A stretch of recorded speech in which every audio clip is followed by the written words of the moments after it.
How Hey, do you Mike. feel about how the offense has performed? Obviously, the last couple of weeks. Um, you know, uh, Pretty good.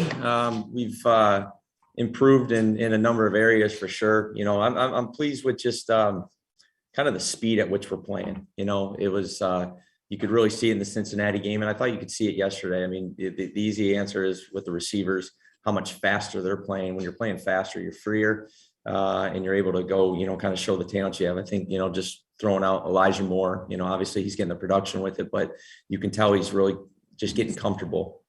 And I think that just kind of has been shown throughout our entire offense, particularly in the pass game. Got a long way to go in certain areas with the offense, particularly the run game. I think there's still a lot more out there for us. And then also in situational football, we haven't been great in situational football. We got to get that improved. Mike, we haven't had a chance to speak to you since the unveiling of your Hall of Fame quarterback, Mike White, with his stuff in Canton. Can you speak to what you've seen take place in these last, obviously all of last week, and it really got hurt on Thursday night, and what is it been eye opening at all to you about how poised he's been with so little experience? To say I'm not surprised at the success he's had. To say that he was going to go for 400 and 3 touchdowns, and 37 to 45 in the first game. To say that we were expecting that, no, because who are you ever going to expect that from? But to see the success he had, to see the poise, to see the way that he ran the offense, that was absolutely not shocking at all. That is everything that we saw when we first got here in May. That's why, it wasn't necessarily the popular decision, but that was why we felt so comfortable as a quarterback room with myself and Greg Knapp and Rob Calabrese, back in May to go the direction, and obviously Joe Douglas and Saleh, because of what we saw in Mike White. And he hasn't had obviously the experience on the field, but the 4 years that he's been in this league, learning from, Kellen Moore and Dak Prescott, and then coming over here and being with some veterans and Joe Flacco and stuff, he's such a smart guy, and he gravitates to all that. And he's able to take all that knowledge that he took from all those experiences and go out there and be able to play fast and learn from those, So it's not shocking. We have all the confidence in the world of him. And, I still think there's even more out there for him as well. Mike, with all that being said, now when you have Zach back healthy, which could be this week, how do you view that decision as who to play at quarterback? Yeah, I think the thing with Zach coming back, and obviously with Mike getting injured yesterday, is just getting them both out on that practice field. I mean, it's trending that they're both going to be out there. And, obviously the results show on Sunday, and that's what everyone sees. But what I'm looking forward to most is just getting both of them back there on the field on Wednesday to keep getting better. I mean, this whole thing is a process, like we told you. We want wins as much as anyone right now. But what I keep preaching to the offense is just keep on trying to get better every single day. This is a process, and the results they'll come. They will come. Just keep on grinding, and it's the same thing with the quarterback. So again, just excited to get them both back out there and see what they can do when they're healthy. Would that be a situation, Mike, if they're both healthy for Wednesday and they're both out there practicing, would you split reps with the first team with them? Or? That's honestly, and I'm not kidding with this, cause I mean, that's something we're going to take day by day right now to see what level of health, are they both equal, whatever it is, and that's something that we're going to have to talk about as an organization. Mike, you guys bringing in John Beck is kind of a unique scenario here. I'm curious, with your perspective, what the dynamic is in that quarterback coaching room, so to speak, with you and Calabrese and Kavanaugh, and what Beck brings to the table here. Yeah, Mark, that's a good question. We got 1 for 1 now. We have I told Flacco when he came in, we have 4 quarterback coaches and 4 quarterbacks. He's like, dude, I've never seen anything like this. But the cool part about it is obviously myself, Cav, and Rob, we're all aligned with how we're teaching these guys, right? I mean, it's all one. And yeah, we might say it a little bit different, but I don't view that as a bad thing. How I say something to Zach might hit his brain a little bit different than Cav, and however that's going to work to get him on the same page. One of the things I like to say, it's not who's right, it's what's right. and so as long as we're all on the same page doing that, and that's one thing with John, I've always had a lot of respect for John. He played for my brother back in Washington, so I knew him back then. And then just when Matt Ryan and started to go out there with Tom House and John back in 2015, going into that MVP season of 2016, just all the work that John, kind of started doing with those quarterbacks, and then how it's gone to guys like Zach and so many others, Dak Prescott, and the opportunity to get him here, I thought would be great. I think it's just an unbelievable resource. I think we're going to start seeing more of that in this league, kind of these personal quarterback coaches. But again, he's aligned with the same vision that we have, not just for Zach, but all our quarterbacks. So I just saw it, I see it as an asset, and he's a great person. Saleh and Joe aren't going to bring someone into this building that's not a great person as well. And he is that. Mike, how critical has it been, the success, the guys getting the ball out quick? I mean, we talked about it with Zach, maybe check down is the right thing sometimes. How important has that been, that these guys are moving and getting the ball out of their hands quickly? It's huge. This is a timing-based offense, and we're going to take our shots. We're pushing people vertical. We're trying, like, you can't just dink and dunk your whole way down the field. You gotta at least push the defense off to give the illusion that you're going to go deep. And if they give you the opportunity to go deep, then you're going to take your shot. We're going to be aggressive every single week, as long as that's what the defense is asking us, what they're showing, whatever we feel like we need to get done to obviously, have success on offense. So we've done a little bit of both over the last 2 weeks, but when it's not there, I thought Mike and then Josh yesterday did a great job of just taking a look downfield. It's not there, get the ball to the check down. And there's a timing and rhythm of getting it to the check down too, because if you're late to that, now the defense is settled, the linebackers, the underneath coverage, and they're rallying to the ball a little bit quicker. Once you the faster you can make your decisions, go through your processing, the faster you get it on the checkdowns, the more space there's going to be for those guys to catch and run. So I thought the last 2 weeks has been a good example of that, and look forward to keep on doing that.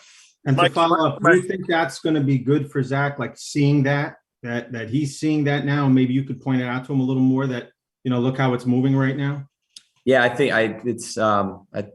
one of you guys asked, when he went down, just in terms of, what's the setback for Zach? And I said, well, obviously there's nothing like doing, right? There's nothing like being out there and just going through the experiences, but there's something positive to be able to sit back, watch some veterans play, and kind of just take a deep breath. And I think, I do think this will benefit him, and for a lot of ways, just to sit back. One game he got to sit up top. Yesterday he was on the sidelines, and just kind of have a clear mind and go through the process of it, but obviously not playing. So yeah, to answer your question, I do think, just him seeing that, again, he's going to be aggressive. He's an aggressive kid, and he's a very talented kid. And so it's not going to look like Josh. It's not going to look like Mike. We don't expect that. We just want him to play within the offense. If it's there, rip it. If it's not, check it down and let's go.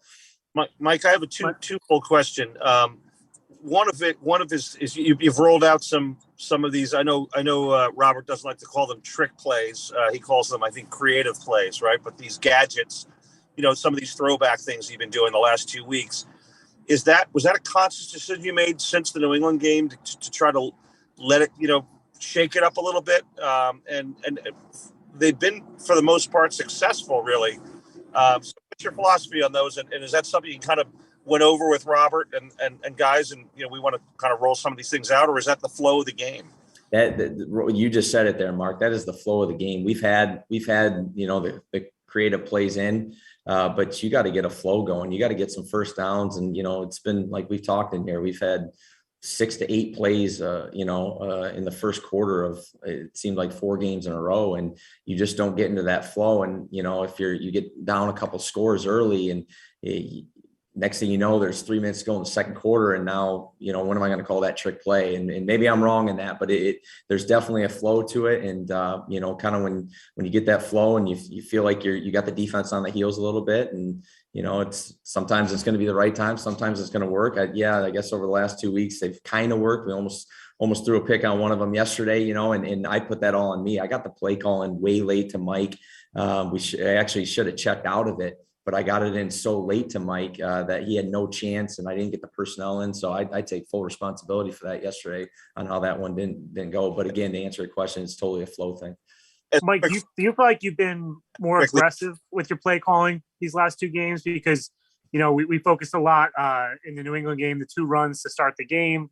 And it felt like Cincinnati, you came out gunning the ball. And Mike told us after that game that you had said to him that was the plan.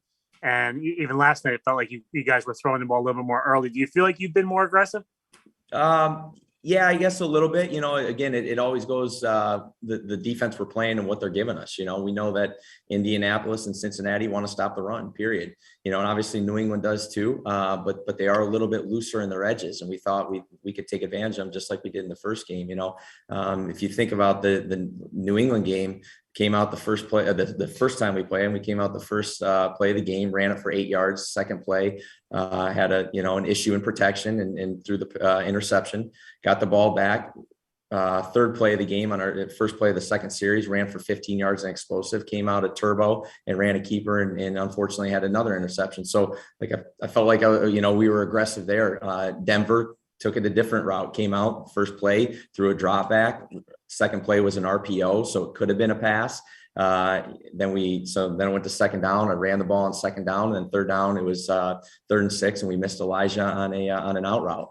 And, we have tried to throw them, but we just haven't gotten those third down conversions to get the chains moving. Yeah, we have thrown the ball a little bit more early on, and no doubt it looks more aggressive, but at the same time, I think there has been other games where we've tried to be aggressive. It just hasn't worked out.